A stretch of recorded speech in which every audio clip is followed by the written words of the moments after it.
জয় মাতারা, জয় গুরু বামদেব। মাতার গুরু বামদেবের আশীর্বাদে নিশ্চয় সব ভালো আছে। আমার মহাকাল তন্ত্র মন্ত্র চ্যানেলে সবাইকে স্বাগত। আর বড় জ্যেষ্ঠদেরকে জানাই, ছোটদেরকে জানাই আমার বুক ভরা ভালোবাসা। তো আজকে আমি যে নকশাটা নিয়েছি সেটা হচ্ছে পুরো মুসলমানি একটা কপুরি নকশা, সেলোমানি নকশা। নকশাটা হচ্ছে এক শত্রুতা বা শত্রুকে ধ্বংস করে দেওয়া একটা খুব পাওয়ারফুল একটা নকশা বলা যেতে পারে।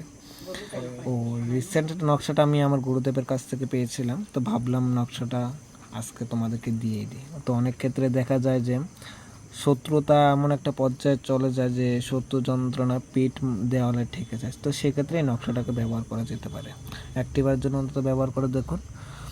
সেটা কোনো যে যদি পারেন কোনো রবিবার কিংবা শুক্রবারে ঠিক সন্ধ্যা 6টা থেকে 6:30টার মধ্যে কাজটা করার চেষ্টা করবেন।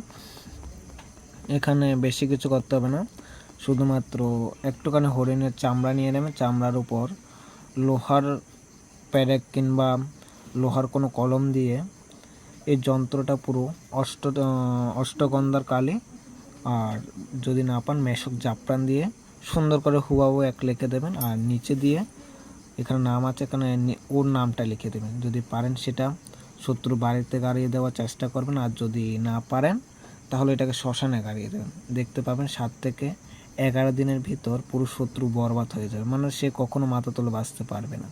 কাজটা অন্যায় কারণে কারোর ওপর করবে না, আর অন্যায়ভাবে যদি করতে চান এটি নিজেরই ক্ষতি। আপনাদের দিচ্ছে, আপনারা করুন। জয় মাতার, জয় গুরু বামদেব। মাতার গুরু বামদেবের আশীর্বাদে নিশ্চয়ই ভালো থাকবেন। জয় মা।